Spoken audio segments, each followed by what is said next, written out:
Hello and welcome to Your Trades, the week ahead, and what a week of trade it has been. Clear capitulation. We are now sub the 6,900 mark, or at least we saw the market go for that level, at least sub that level for a brink in Friday's session.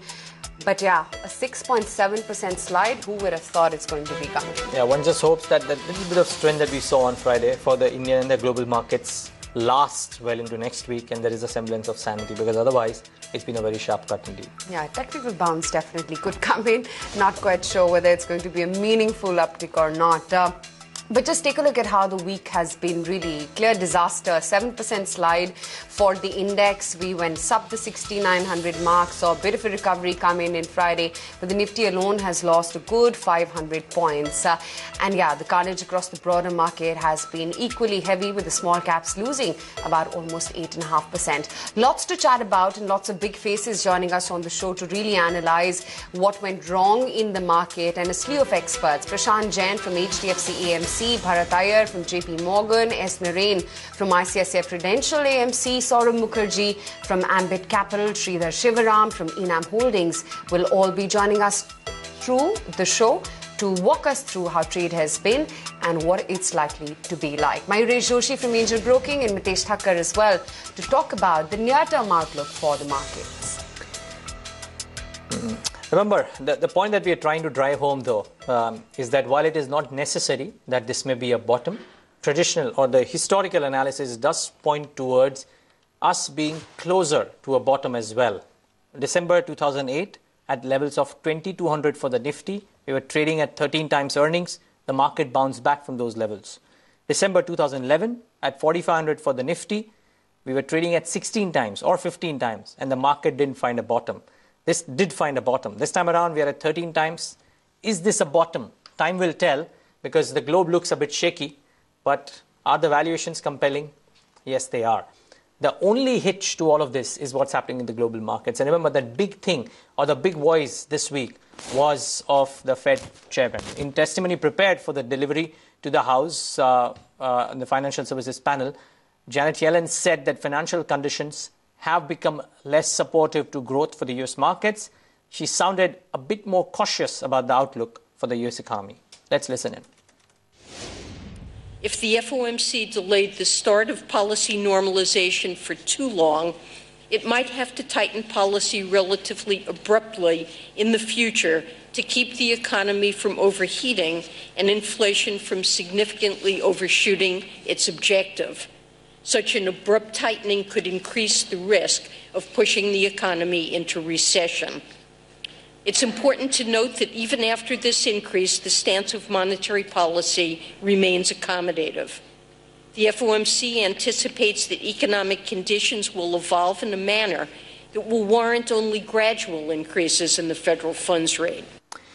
So that's the big talking point until March, I'm sure. We also have our own budget. But what about the near term? What to do in a scenario like this, wherein the week was bad, Friday was just a bit okay? Mayuresh Joshi of Angel Broking, Mitesh Thakkar of MiteshThakkar.com join us right now on the show.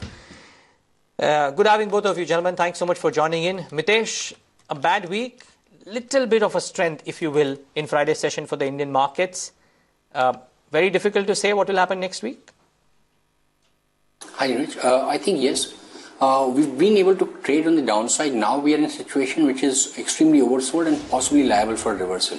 I think, one has to be very level-specific trader in the days to come by. I think any rallies beyond 7,000 could see the pullback possibly take place, led by short covering to about levels of 70, 80, 7,100. I'm not sure whether we'll go beyond that, and only above 7,100 would you look at a slightly stronger reversal. Right.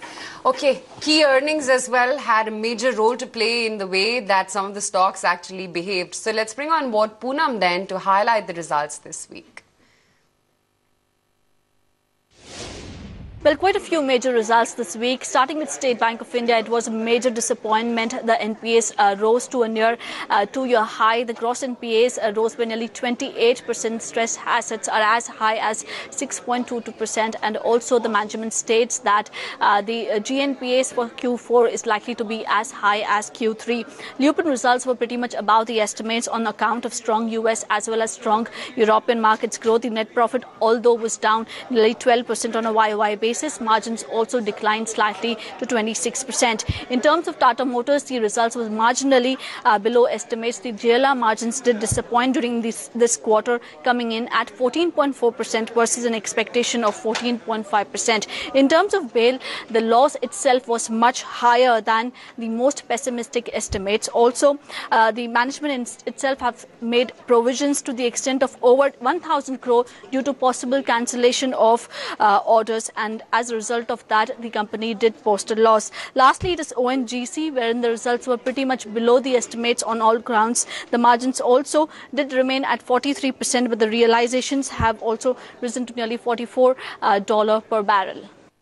Okay, thanks a lot for that, Poonam. And Mayuresh, interesting sets of numbers. SBI and the stock fell quite a bit. Tata Motors in Friday's session after the numbers rose spectacularly. And then we've seen the BHELs and the ONGCs correct quite viciously as well.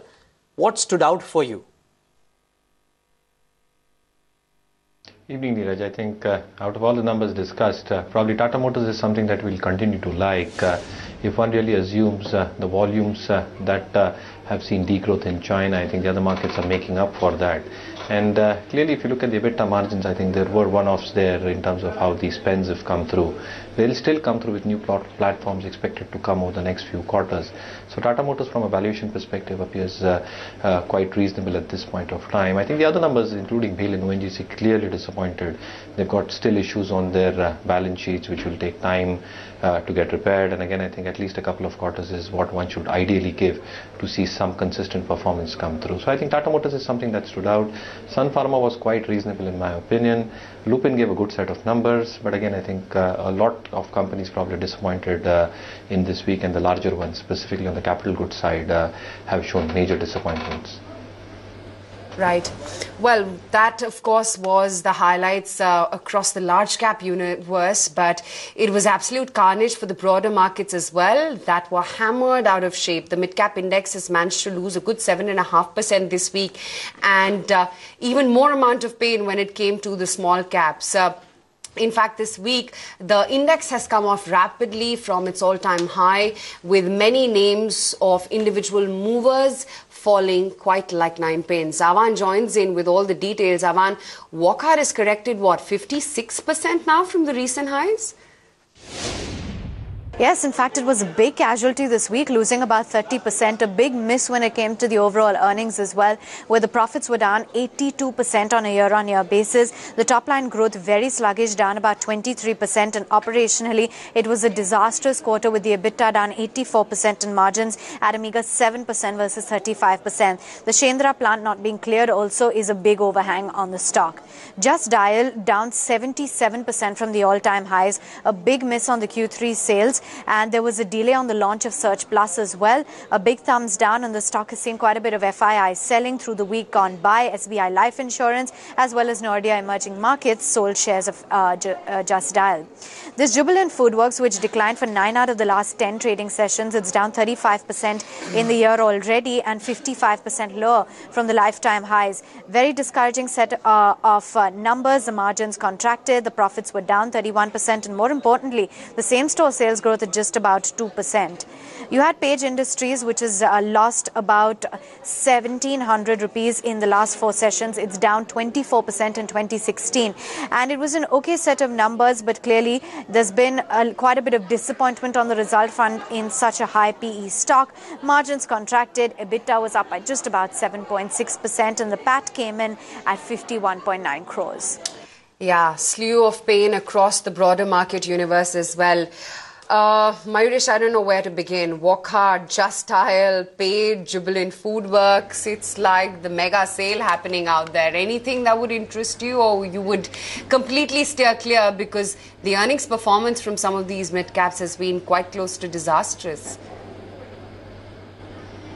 Oh yes, clearly again I think these companies have reported disastrous set of numbers and very, very disappointing to say the least. So I think the earnings estimates and the kind of price that they were quoting, I think there was clear mismatch, and again there was mismatch in terms of what expectations were getting laid out from the stocks. So I think any disappointment coming through in terms of numbers, the stocks are getting hammered. So clearly I think one must adopt a bottom-up approach. A lot of mid-caps have corrected, but a few of the mid-caps have delivered decent set of earnings in our opinion. So from the NBFC space, something like an LIC Housing in our opinion has given a good set of numbers. Jagran Prakash, Rani Brake Lining, Amara Raja Batteries. I think these numbers probably stood out for us within the mid-cap pack.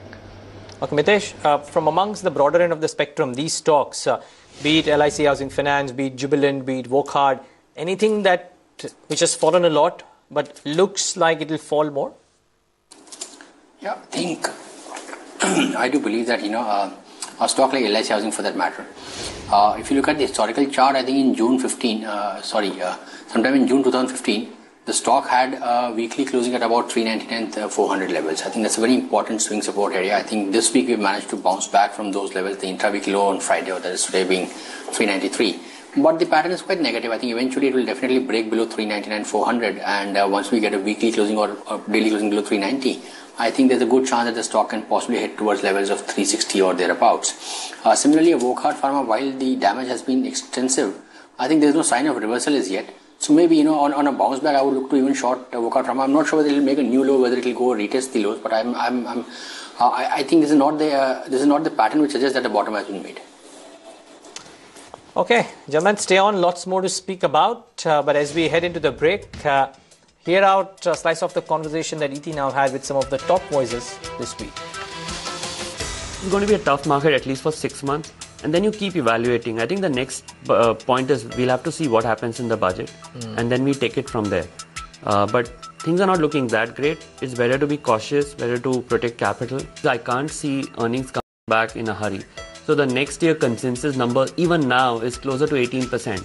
I can't see that happening. We'll be closer to 10%. So we'll continue to see earnings downgrade. India had the biggest opportunity to revive growth by doing nothing. All you needed to do was let the benefit of crude pass to everybody.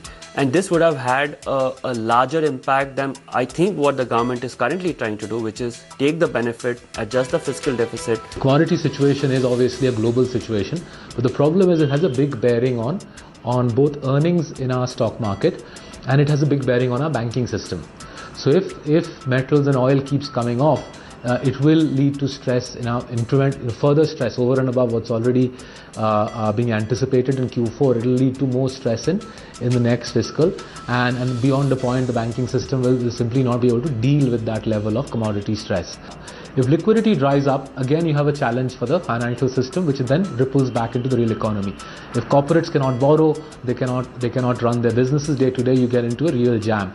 This circularity is a very, very dangerous one, and I think this is where both the central bank and the folks in Delhi, the government in Delhi, I think could do a lot to intervene decisively at the RBI level to inject liquidity aggressively into the Indian market. Most of us have been negative this space for a long time to come, and that's basically because there were concerns with credit quality, and I guess the chickens are coming home to roost now.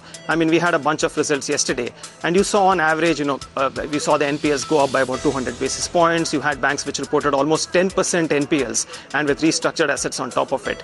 So I guess this is really the last straw for the markets, and when the news is coming home, this is something that the markets have been fearing for some time, but the news is finally coming home, and I guess people are acting with their feet. Really like to see addressed is growth, because we are living in a very, very iffy international environment. Growth everywhere is collapsing. There's deflation all over the place, and this is something that we really need to address.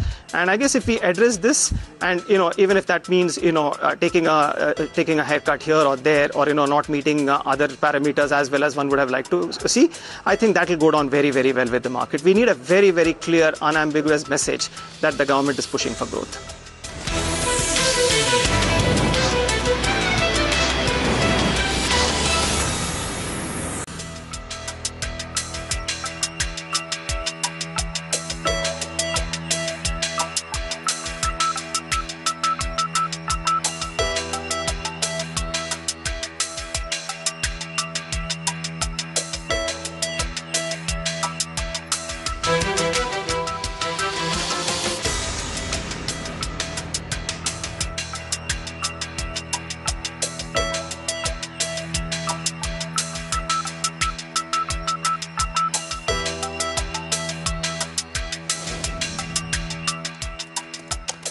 right, back with your trades the week ahead right here on ET Now, and it will be an interesting week next one, simply because while China was shut, there was pain in our markets. Next week, China starts trading. Let's hope. I'm dreading to think what Monday morning is going to be like when China opens after such a long gap. Yeah, hopefully, China will only do a catch-up and not really impact the other markets. But fingers crossed. Yeah, fingers crossed. As difficult as it is, we just hope for that to happen. So that's the big cue. But in light of such a scenario, what should traders and investors do? Let's first talk about the trading fraternity and get in Mitesh Thakkar's view on how should you approach trade come next week. Mitesh, what would the top trading ideas be for Monday morning? See, assuming nothing goes wrong, I think one stock which I like is Ajanta Pharma. It's managed to hold out nicely in the decline. If it breaks about 1325, that will be a swing breakout. By then, the stop at 1300 for targets of 1375. And on any dips, Bharti would be a good buy. Buy with a stop at 322 for short-term targets of 335. Okay. And Mayuresh, for somebody who's looking to invest, there is a buffet out there. Lots of stocks to choose from. And it's confusing as to which looks better than the other. So if you have some money to work, would you deploy the whole of it? And if so, what are the stocks that you would recommend? No, clearly, Neeraj, I think we've always been maintaining for the past few weeks that you should deploy if you've got an investable corpus of around 10 to 15% at the current juncture, because there is too much volatility happening in the global markets. Having said that, probably I think a few stocks from the auto ancillary space is something that I look for. A few of the banking stocks, specifically on the larger private sector banks, which have corrected quite meaningfully and where the asset quality pressure might persist for the next couple of quarters, to say the least. But again, valuations have become very attractive. Large cap IT, select cement names. I think a few cement companies, including the large cap ones, came out with good numbers in my opinion. And again, it's an entire story of how the volume growth will pan out over the next few quarters and realizations improve thereafter. And a few of the pharma stocks where valuations have become quite attractive. Stocks have got beaten down and probably there are no FDA concerns. So I think I'll construct a portfolio based on these parameters where earnings visibility looks quite reasonable over the next few quarters, and where the stocks have got beaten down and come down to those value levels where long-term investors were basically looking at. But again, not more than 10-15% at this point of time.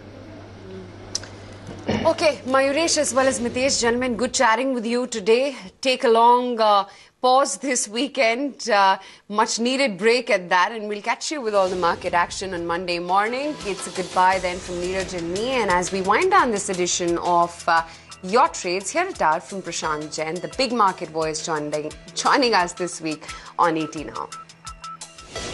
I think I have always believed that equities are, this is the precise nature of equities, that everyone tries to forecast the markets over 3 months at 1 year. But I don't think equities are amenable to short-term forecasts. I think with hindsight, one can always explain this is what happened, that is what happened. But I think the simple nature is that equities over short to medium periods are very hard to forecast. And however, I think what is surprising is that the outlook for the Indian economy, to my mind, is steadily improving. And we are trying to revive the capital expenditure cycle, and that takes a bit of time. What should an investor do in this kind of an environment? You know, we're getting queries, we're getting emails. Is this a repeat of 2008? Why should they not panic? Gold has started moving up again. Why should they, go back to equities? No, I think, I'm sure, the number of people who are calling you today is much less than what they were 5 years back, because steadily people have realized that equities offer a great opportunity in India. And I would look upon every correction as an opportunity to buy. In 2013, were people not worried? In 2008, were people not worried? So whenever there is some challenge outside India, we have seen markets fall. Foreigners sell because there are some challenges outside India, so their investors are redeeming. But as long as the local economy is not challenged, if the local economy is doing well and markets are simply falling because foreigners are selling because of problems outside India,